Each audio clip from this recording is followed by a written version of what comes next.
నంగిలా ఉంటుంది, మంచిదానిలా నటిస్తుంది. అప్పుడేమో అందరి ముందు త్యాగశీలి గుణవంతురాల్లాగా చెల్లి గవ్వ కూడా పుట్టింటి నుంచి తీసుకోనని ఎంత గట్టిగా చెప్పింది. నిజమే నిధి, ఊర్లో సగం మందికి వినిపించుంటుంది. అవునదినా, దారిన పోయేవాళ్ళు, ఇంటికి వచ్చిన వాళ్ళందరూ విద్యను పొగడ్డంతోనే సరిపోయింది. ఇప్పుడు అవసరం వచ్చేసరికి నాన్న వెళ్లి తీసుకోమ్మా అనగానే వెనక ముందు ఆలోచించకుండా తీసేసుకుంది. నేను ఇంటికొచ్చిన కొత్తలో నుంచి నీకు చెప్తూనే ఉన్నాను, విద్యని నమ్మొద్దు, గుంటనక్క బుద్ధి కంటే దారుణంగా ఉంటుంది మీ అక్క బుద్ధి అని. విన్నావా? లేదు. ఇప్పటికైనా పాపం అని దయాదాక్షణ్యాలు చూపించుకు. అస్సలు చూపించను వదినా. సర్లే, బాధపడుకు. నీ బాధని నా పగని ఇప్పుడు క్యారేజ్ తీరుస్తుందిలే. ఏదో గట్టిగానే ప్లాన్ చేస్తున్నట్టున్నారు. క్యారేజ్ కూడా సర్ది తీసుకెళ్తున్నారా? ఏం చేస్తావు, నువ్వెలాగో ఏం చేయలేవు కదా, అందుకే మా ప్రయత్నాలు మేం చేస్తున్నాం. నిధి, పాపం సుబ్బు ఏం చేశాడని తన్నంటున్నావు? మీ అన్నయ్య వాళ్ళు పచ్చడి మెతుకులు తినడానికి ఎక్కడ విద్యామేళలో పుస్తలు అమ్ముకుంటారోనని పలహారాలు పట్టుకెళ్తున్నాను. మీ ఇంట్లో వాళ్ళ మీద బెంగుంటే నువ్వు రావచ్చు సుబ్బు. వద్దులేనిది. అక్కోయ్, చూసావా నేను అల్లుడు ఈ పరుపుని ఎలా తయారు చేశామో? దీని ముందు స్పాంజీ పరుపు కూడా పనికిరాదు. చినిగిన బనీన్ని చొక్కాలు కప్పెట్టినట్టు తెగిన మంచాన్ని ఎన్ని దుప్పట్లతో కప్పినా ప్రయోజనం ఏముందిరా?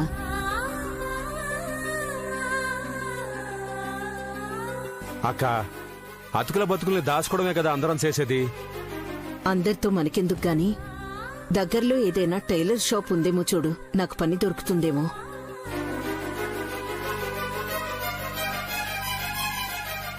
ఏంటమ్మా, నువ్వు పనిచేస్తావా? 10 మందికి కావాలంటే పాలల్లో కాస్త నీళ్లు కలపాలి కదరా. ఉన్న పాలు పంచుకోకుండా నీళ్లు కలిపి ప్రయోజనం ఉందక్క. అట్టాగే ఉన్నంతలో సర్దుకుపోకుండా నువ్వు పని చేయాల్సిన అవసరం ఏముంది? ఇంట్లో ఖాళీగా కూర్చొని చేసేదే ఉంది. అయినా తెలిసిన పనేగా, పెద్ద కష్టం కూడా కాదు మిషన్ కుట్టడం. ఇప్పుడు నువ్వేమంటావు అక్క? గణపతి గాడు ఈ వయసులో నిన్ను కూర్చోబెట్టి చూసుకోలేకపోయినా తల్లిని గడప దాటనివ్వడం లేదనే పేరు ఆడుకుండాలా వద్దా? నేను పనిచేస్తున్నాను కదమ్మా, నువ్వు కష్టపడాల్సిన అవసరం ఏముంది? కష్టానికి కష్టం తోడైతేనే కదరా సుఖం ఉండేది. ఒకరి కష్టంతోనే అందరూ బ్రతకాలంటే జీవితం అంతా కష్టమే మిగులుతుంది. ఊరుకో అక్క, ఎల్లకాలం ఒకేలా ఉంటావా ఏంటి? ఈ రోజు మాస్టరు, రేపు టైం బాగుండి ప్రమోషనింగ్ వచ్చి ప్రిన్సిపల్ అయ్యాడే అనుకో. నువ్వు నన్ను ఊబిలో నుంచి బయటికి లాగుతున్నావా? భుజాల మీద కాలేసి తొక్కుతున్నావా? ఎందుకురా టెన్షన్? నేను మేనేజింగ్ చేసేస్తాగా. నువ్వు చేస్తావు, నేను చేయలేక చస్తున్నాను. నేనున్నాను కదరా. ఏంట్రా మామ అల్లుళ్ళ గుసగుసలు? అవే ఏం లేదక్క, రేపు ప్రిన్సిపల్ అయిపోతే జీతం ఎంత పెరిగిపోతుందా అని మాడేసుకుంటాం.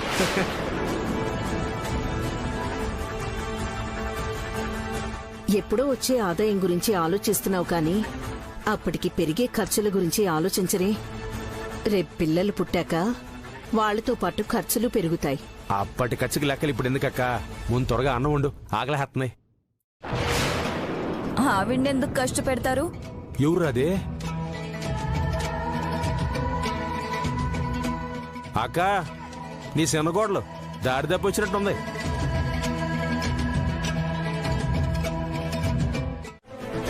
చూడండమ్మా,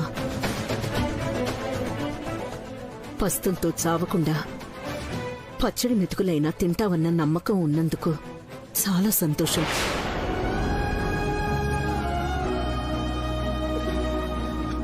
మాది పచ్చడి మెతుకులు తినే పరిస్థితి అని ఆ పనమ్మాయికి అర్థమైందో లేక ఇంకెవరికైనా అర్థమైందో కానీ అర్థం కానిది ఒకటుంది.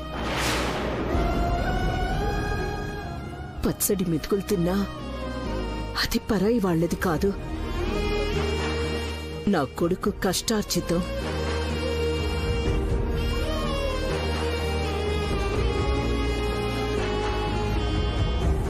ఒకరి సొమ్ము కానిది. మా కష్టంతో మేం తిన్నది ఏదైనా మాకు అమృతంతో సమానం. అవునా అత్తయ్య గారు? మరి మా నాన్న ఇచ్చిన ఆస్తి కూడా మీ కష్టార్జితమా?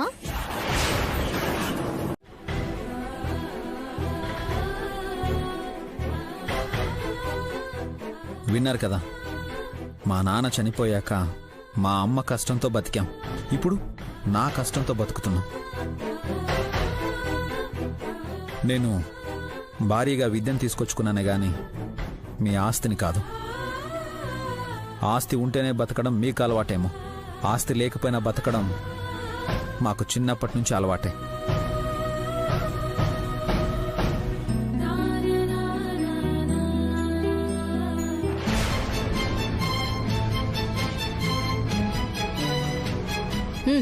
తీసుకోండి. అమ్మ విద్య, మీ నాన్నగారి నీకు ఇచ్చింది ఆలకిస్తావేటమ్మా? ఇవ్వనివ్వు మామయ్య, అది మనం వాడుకోకపోయినా వాళ్ళు మాట్లాడుకోవడానికి మాత్రం వాడతారు. ఇవే లేకపోతే వీళ్ళకి మాట్లాడే అవకాశం ఉండదు, మనకి మాట పడాల్సిన అవసరం ఉండదు. వద్దనుకున్న సొమ్ము మా ఇంట్లో ఉందే అని చిన్న బాధ ఉండింది.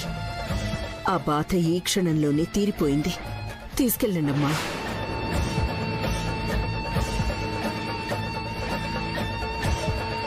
నా కోడలు తిరిగిచ్చేస్తోందంటే దానిలో ఏదో అర్థం ఉంటుందిరా. వీళ్ళు ఖాళీ క్యారేజీ పట్టుకొచ్చింది అందుకు, మీరు కూడా వాళ్ళకి తగ్గట్టుగానే చేస్తున్నారు.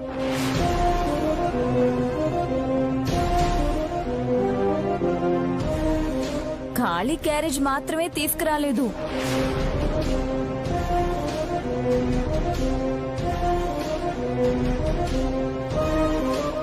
అవును బాబాయ్, అందులో చాలా. అక్క చెప్పమంటావా? నిధి, వచ్చిన పని అయిపోయిందిగా, వెళ్ళండి.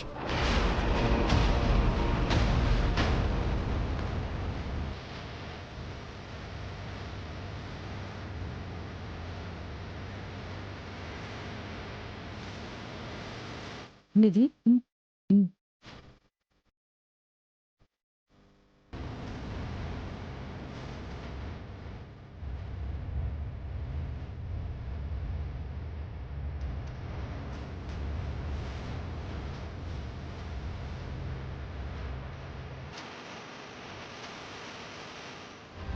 కట్టపడి సంపాదించినోడు కూడా అంత శ్రద్ధగా చూడమ్మా. చూసుకుంటే మంచిది కదా అని. అవునవును, అన్యాయంగా లాక్కునే వాళ్ళకి అన్ని అనుమానంగానే ఉంటాయి. అన్యాయంగా లాక్కోవాల్సిన అవసరం మాకు లేదు. మా అక్క వద్దని గర్వంగా చెప్పి ఇప్పుడు ఆస్తి పేపర్లు తన దగ్గర పెట్టుకుంది, అందుకే తీసుకోవడానికి వచ్చాం.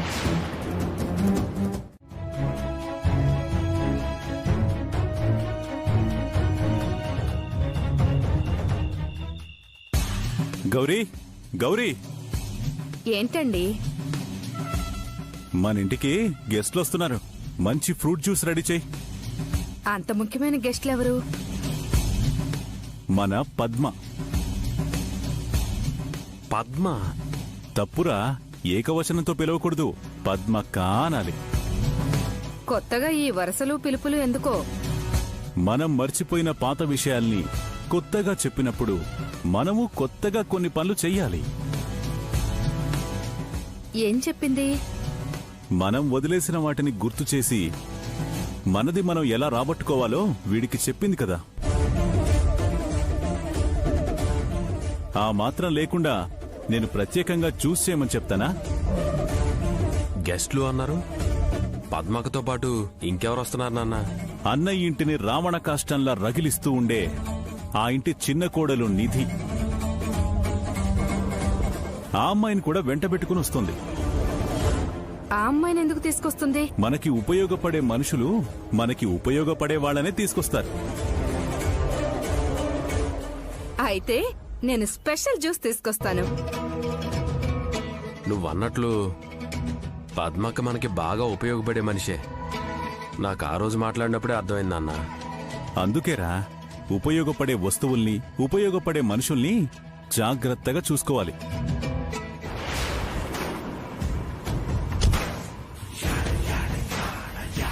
రా. ఇదేంటి వదినా, ఏంటికి తీసుకొచ్చావు? వీళ్ళతో మనకేంటి పని? వీళ్ళకి మనకి పడదు కదా. పడంది మీ అక్క బావకి. నీతో వాళ్ళ గొడవ లేదు కదా. వాళ్ళకి పడని వాళ్ళంటే మనకైన వాళ్లే కదా.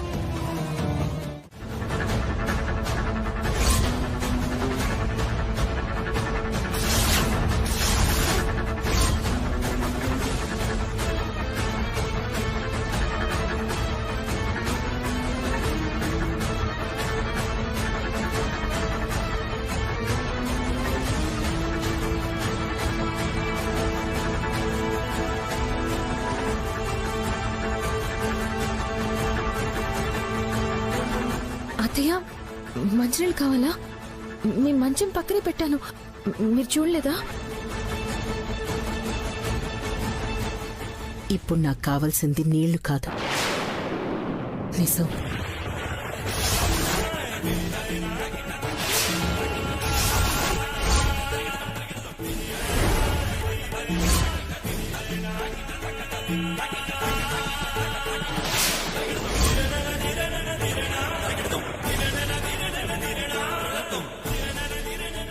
అత్తయ్య వినేసినట్టున్నారండి.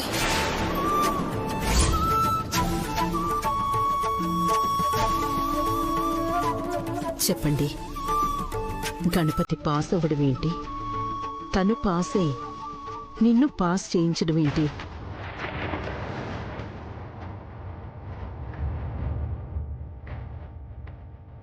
నా దగ్గర నిజం దాచారు, అంతేగా?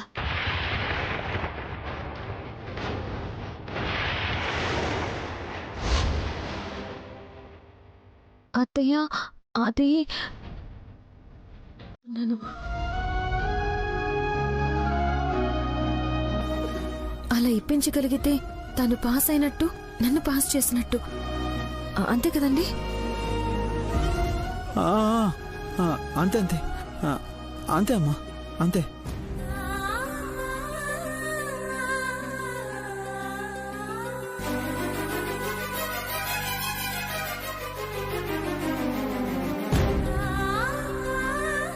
ఏమైందమ్మా అలా ఉన్నావు? ఏం లేదు, పాపం విద్య ఏదైనా పని చేస్తాను అంటోంది, కానీ అందుకు నా మనసు ఒప్పుకోవటం లేదురా.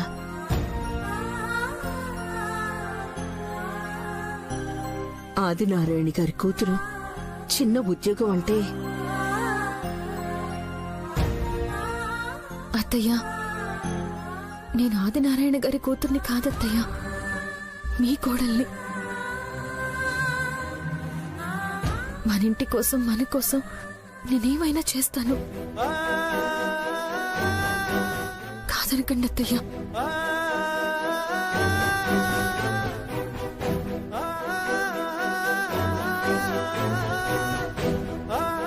నిన్ను చూస్తుంటే చాలా గర్వంగా ఉంటుందమ్మా. నీలా ఆలోచించే అమ్మాయిలు ఈ రోజుల్లో చాలా తక్కువగా ఉంటారు. ఈ ఇంటి కోసం ఆత్మాభిమానంతో కోట్లు కాదనుకున్న కోడలివి నువ్వు. ఇప్పుడు నువ్వు అడుగుతున్న దానికి ఇష్టంగా సరే అనలేకపోతున్నాను. మనసుకి కష్టంగా అనిపించినా సరే అనక తప్పని పరిస్థితి.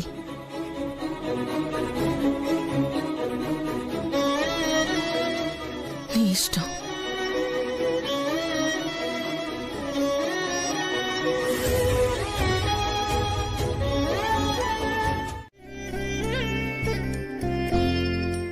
విద్యా, గణపతి, రండి రండి. ఎలా ఉన్నారమ్మా?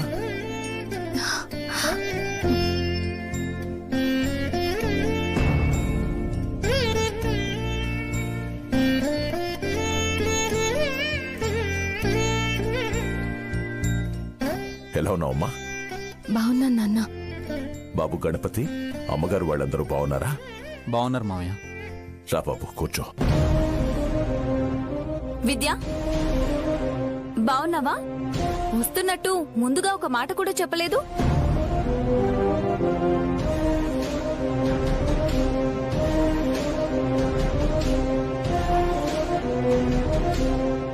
గణపతి గణపతి, నువ్వైనా ఒక మాట ఫోన్ చేసి ఉండొచ్చు కదా.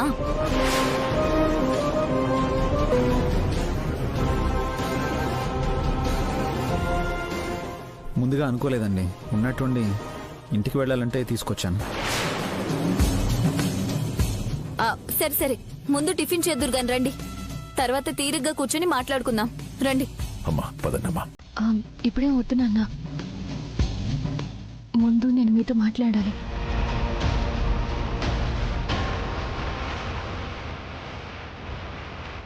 అవన్నీ తర్వాత మాట్లాడుకోవచ్చులే. లేదు, ఆయనకి పని ఉంది. వచ్చిన పని పూర్తయితే బయలుదేరుతాం.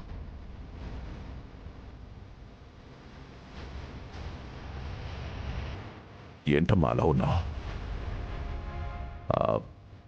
మాట్లాడడానికి అంత ముఖ్యమైన విషయం ఏముంది? మీకు ముఖ్యమైన విషయం కాకపోవచ్చు, నాకు ముఖ్యమైన విషయమే. అబ్బా, వచ్చిన పని కానివ్వకుండా మాటలతో టైం వేస్ట్ చేస్తావేంటి విద్య? ఏంటోదినా, నువ్వు పెట్టిన భయం బాగానే పనిచేస్తున్నట్టుంది. భర్త పరువు పోతుందంటే, అత్త గుండె ఆగుతుందంటే ఆ మాత్రం భయం లేకుండా ఎలా ఉంటుంది? ఏంటమ్మా కొత్తగా కనిపిస్తున్నావు? మాట కొత్తగా వినిపిస్తుంది. ఏమైంది తల్లి?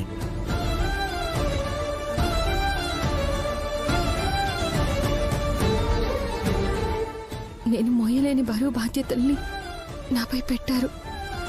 అవి నేను మోయలేకపోతున్నాను నాన్న.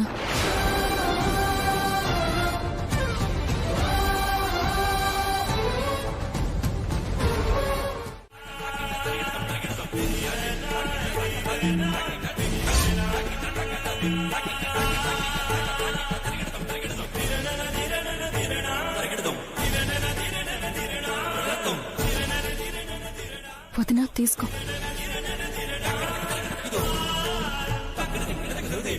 ఏంటో విద్య, నీ మాట కాదని లేక తీసుకోవాల్సి వస్తుంది.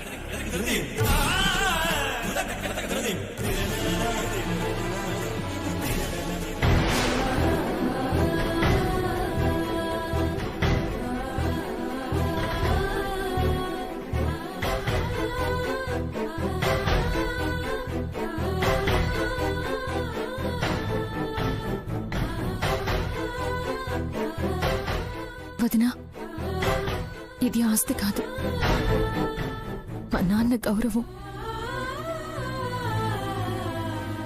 ఆయన ఇన్నాళ్ల కష్టం. నాన్న, ఆయన గౌరవం ఇక నుంచి నీ చేతుల్లోనే ఉంటుంది.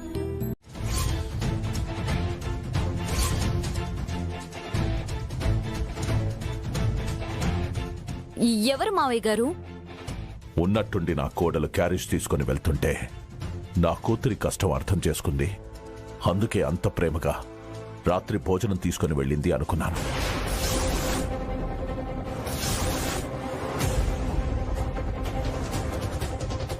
నా కూతురి కష్టాన్ని గుర్తించింది కదా అని చాలా సంతోషపడ్డాను. కానీ నా కోడలు తనకు కావలసింది జాగ్రత్త చేసుకోవడానికి వెళ్ళింది అని ఇప్పుడు అర్థమైందమ్మా.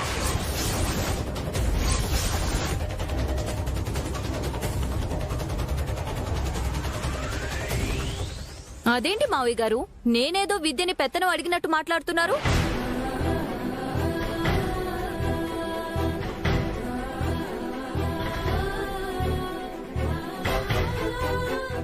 విద్య నా కూతురమ్మా. తనతో పాటు తన ఆలోచనల్ని బుద్ధిని పెంచిన వాణ్ణి. తన గురించి నాకు తెలీదా?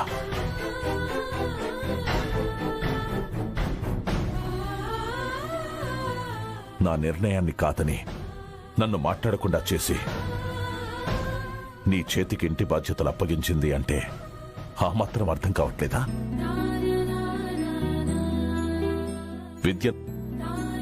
విద్య నా నిర్ణయాన్ని కాదు అన్న తర్వాత ఇంకా నీ గురించి కూడా నా దిగులు వదిలేస్తానమ్మా.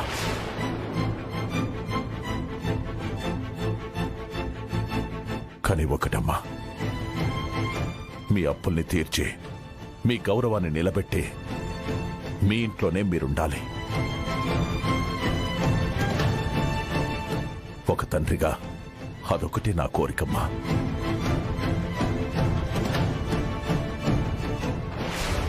మీరు కోరుకున్నట్టే జరుగుతుంది నాన్న.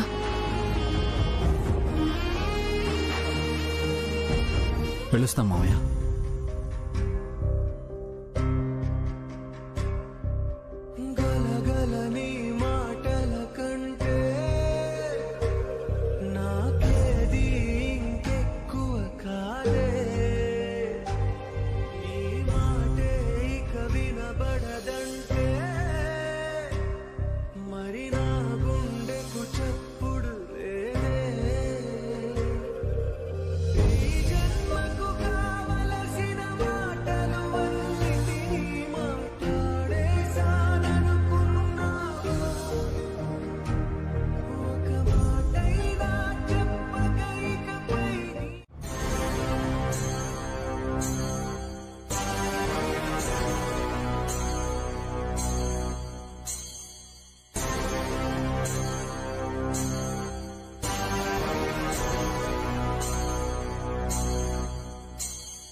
రే సుబ్బు, గతంలో గొడవలు జరిగాయి, వాటి గురించి మర్చిపోదాం.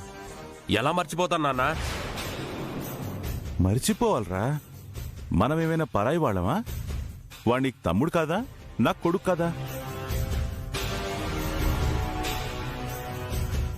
మన గురించి వాళ్ళ అమ్మా నాన్న చెప్పింది వింటూ పెరిగాడు కాబట్టి కోపం ఉంటుంది, అది సహజం రా.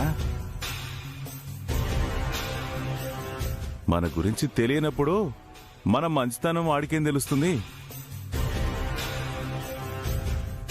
పెద్ద చిన్న లేకుండా ఎంత గొడవ చేశాడు వీడు.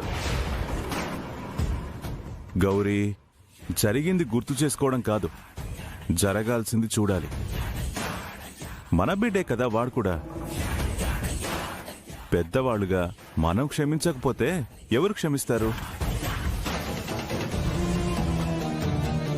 మీ బాబాయ్ మంచి మనసు చూసావా? ఎప్పుడో జరిగిన వదిలేసి నువ్వు విఘ్నేష్ కలిసిపోతేనే మనం కలిసి బిజినెస్ చేయగలుగుతాం. కలవాలని లేకపోతే వాడింత దూరం రాడు కదమ్మా.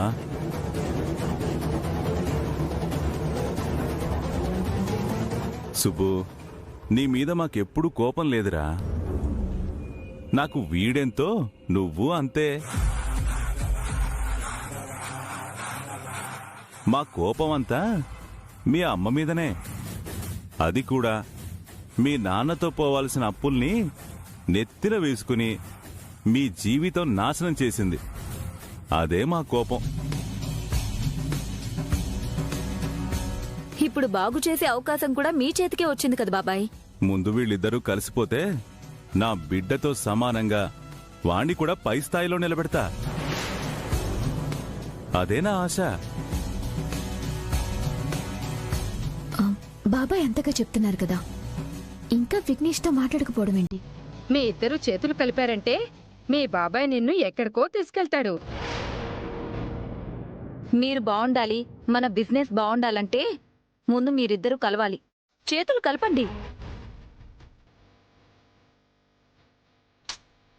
కలుపు సుబ్బు. కలపండ్రా.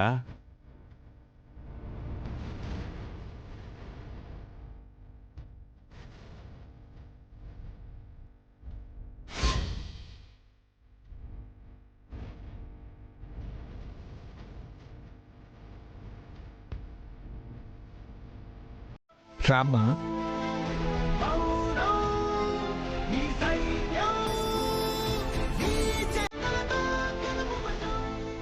ఏమ్మా, పనంతా అయిపోయిందా?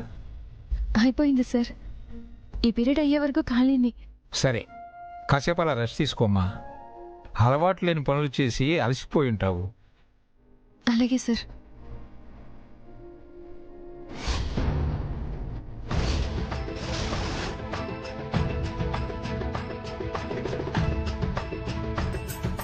సార్, ఏంటమ్మా? అక్కడంతా బాగా దుమ్ము పట్టింది.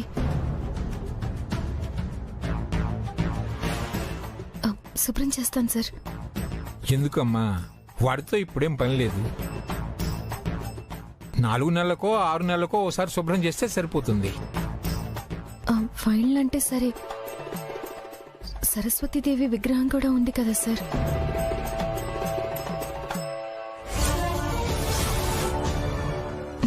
మీకు ఇబ్బంది లేకుండా శుభ్రం చేస్తాను. సరే కానీ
కష్టాన్ని కూడా భలే కామెడీగా చెప్తున్నావుగా. అంతేలే, బతుకు తెరువు కోసం కష్టపడి పనిచేయడం తప్పు కాదని మీ గణపతి భార్య కూడా ఇలాగే ఆలోచించిందా ఏంటి? ఏంటి మా గణపతి భార్య నాలాగా ఆలోచించడం ఏంటి? ఏమి తెలియనట్టు అడుగుతామే. ఉదయం స్కూల్ దగ్గరికి పిల్లల్ని దించడానికి వెళితే విద్య అక్కడ స్వీపర్ పనిచేస్తూ కనపడింది. సీపర్గా పనిచేయడం ఏంటి? ఏం మాట్లాడుతున్నావు? చూసిందే చెప్పాను, పదరా.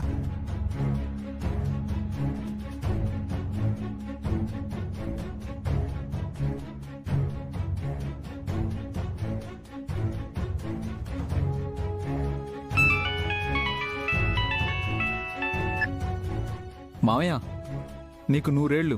నేనే ఫోన్ చేద్దాం అనుకున్నాను, ఇంతలో నువ్వే ఫోన్ చేసావు. నా సంగతి సరే, విద్య ఎక్కడుందిరా? ఇక్కడే స్కూల్లో ఉంది మావయ్య. ఎరా, నేను విన్నది నిజమేనా? ఏం విన్నావు మావయ్య? మన విద్య స్కూల్లో సీపర్గా పనిచేస్తుందా? అవును మావయ్య. అల్లుడు, నువ్వు ఆడే ఉండి ఆ అమ్మాయితో పని ఎట్టా చేస్తున్నావురా? చెప్పాను, నేను వద్దన్నా చేస్తుంది మావయ్య. నేను పరీక్షలు బాగా రాసి పాస్ అవ్వాలని కరస్పాండెంట్ గారితో నాకు చదువు చెప్పించడానికి తన నిర్ణయం తీసుకుంది. రే, మారాళ్ళ పెరిగిన పిల్లరా, నీకోసం నీ చదువు కోసం అట్టటా పనిచేస్తుందిరా. కష్టం వచ్చినప్పుడు మన కష్టం తీర్చడానికి ఎవరో ఒకరి ద్వారా దేవుడు ఏదో ఒక దారి చూపిస్తాడని నువ్వే చెప్పావు కదా మావయ్య. అదే జరిగింది మావయ్య. ఏట్రా నువ్వు అనేది? అవును మావయ్య, విద్య ద్వారా ఆ దేవుడు మనకి గొప్ప అదృష్టాన్ని ఇచ్చాడు. నేను బిఎడ్ పాస్ అయితే మాస్టర్ అన్న గౌరవం వస్తుంది. దాంతో ఇంతకాలం మన గుండెల మీద మోస్తున్న అప్పుల భారం పోయే దారి కూడా కనిపించింది. ఇవి మామూలు కాగితాలు కాదురా. ఈ స్కూల్ కట్టించిన మీ తాతగారు రాసిన వీలునామారా. ఆ రోజుల్లో పాఠాలు చెప్పే టీచర్లకు జీతాలు ఇవ్వడం కోసం, ఈ స్కూల్ నడపడానికి అయ్యే ఖర్చుల కోసం స్కూల్ను ఆనుకుని ఉన్న 25 ఎకరాల పొలాన్ని కేటాయించారు. ఎవరైతే ఉపాధ్యాయ వృత్తిలో ఉండి గవర్నమెంట్ టీచర్ గా పనిచేస్తుంటారో వారికి పొలం చెందాలని రాసిపెట్టారమ్మా. ఇప్పుడు మీ తాత ఆస్తిని అనుభవించే అదృష్టం, అవకాశం నీకు మాత్రమే ఉంది. రే గణపతి, ఎంత మంచి మాట చెప్పావురా. మన కోట్ల ఆస్తి వస్తుందంటే అది మీ తాత రాసిన ఇల్లమ్మా కాదురా, మన తలరాతలరా. విద్య వల్లే మనకి అదృష్టం మావయ్య. రే బాలు, నేను కనిపించినా కనిపించకపోయినా నా ఒంటి మీద బంగారం అంతా కనిపించేలా ఫోటోలు తీ, అమ్మకు పంపిద్దాం. కూతురు అనుకున్నది సాధించిందని మురిసిపోతుంది. అలాగే.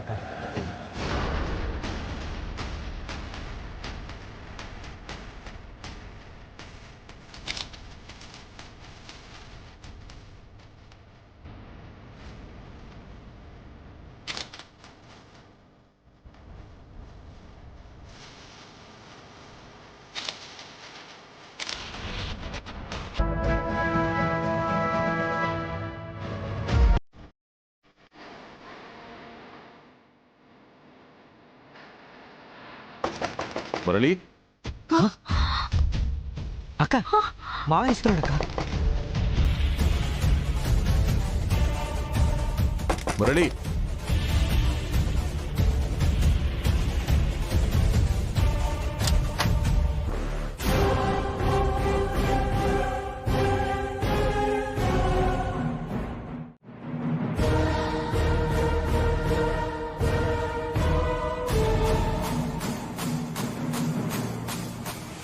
ఏంటమ్మా ఏమైంది?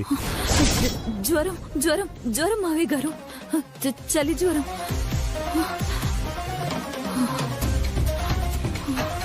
అయ్యో అలాగా, పదమ్మా హాస్పిటల్కి వెళ్దాం.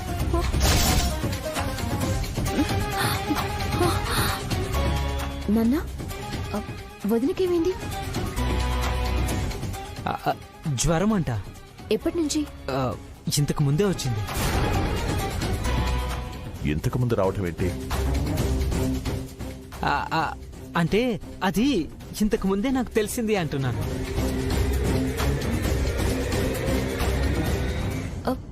అలాగా, మరి చూస్తూ ఊరుకున్నావే వదినా? నేను రాను, నాకు భయం వేస్తుంది, రాను. భయం అంటే జ్వరం ఎలా తగ్గుతుందమ్మా? ఇంతకు ముందే టాబ్లెట్ వేసుకున్నాను మావయ్య గారు, తగ్గిపోతుంది.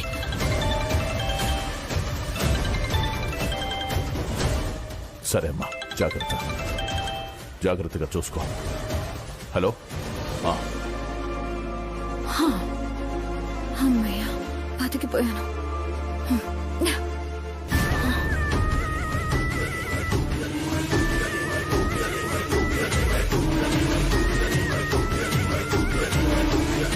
ఓ, ఇది బంగారం నాన్నెక్కడ చూస్తారో అని వచ్చిన బంగారపు జ్వరమా?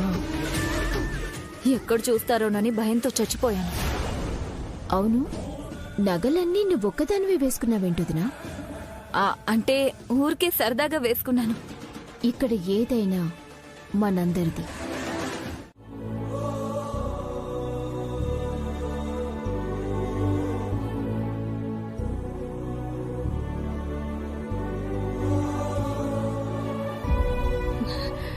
నీ కూలి డబ్బులు ఇంటికి తీసుకొచ్చి నా చేతికిస్తున్నావా?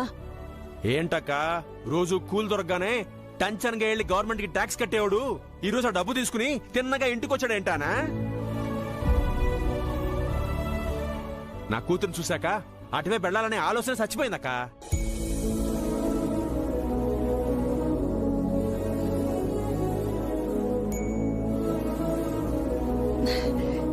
నిజంగా నీలో అంత మార్పు వస్తే అంతకన్నా కావాల్సిందే ఉంది. అలాంటప్పుడు ఈ డబ్బులు నాకు కాదురా, నీలో ఈ మార్పు తీసుకొచ్చిన విద్యకివ్వు. అమ్మ విద్య, నీలో ఈ మార్పు వచ్చిందంటే నిజంగా మనకి మంచి రోజులు వచ్చినట్టేరా. ఇందు, భోజనం ఏర్పాట్లు చూడు.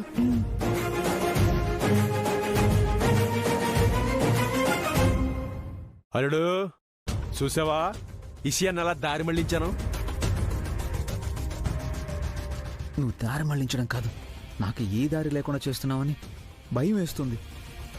అదేట్రా? అసలే ఒక ఊబిలో ఇరుక్కొని బయట పడలేక చస్తుంటే బయటికి లాగాల్సింది పోయి భుజం మీద కాలేసి ఇంకా లోపలకు తొక్కుతున్నావు. ఏంటి మావయ్య ఇది? రే అల్లుడు, నేనుండగానే ఎందుకురా భయం? నన్ను ఆటం బాంబు మీద కూర్చోబెట్టి ఆడిస్తున్నావుగా, అది నీకు అర్థం కావట్లేదు మావయ్య. నాన్న, నేనుండగా నువ్వు ఏ బాంబుకి భయపడాల్సిన అవసరం లేదు. నీ పన్ను చేసుకుని పోతా ఉండాలి. అర్థమైందా రాజా?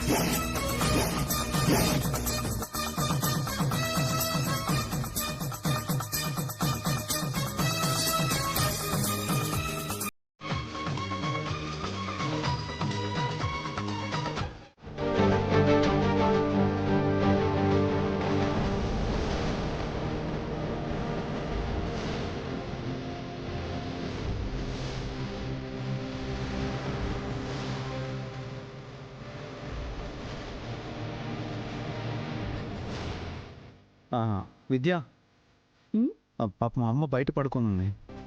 ఎప్పుడు ఆవిడ అలా పడుకోలేదు, నిద్ర పడుతుందో లేదో. అత్తయ్య గారి గురించి అంతగా ఆలోచించాల్సిన అవసరం లేదు. తోడుగా బాబాయ్ గారు ఉన్నారు కదా, మీరు చదవండి.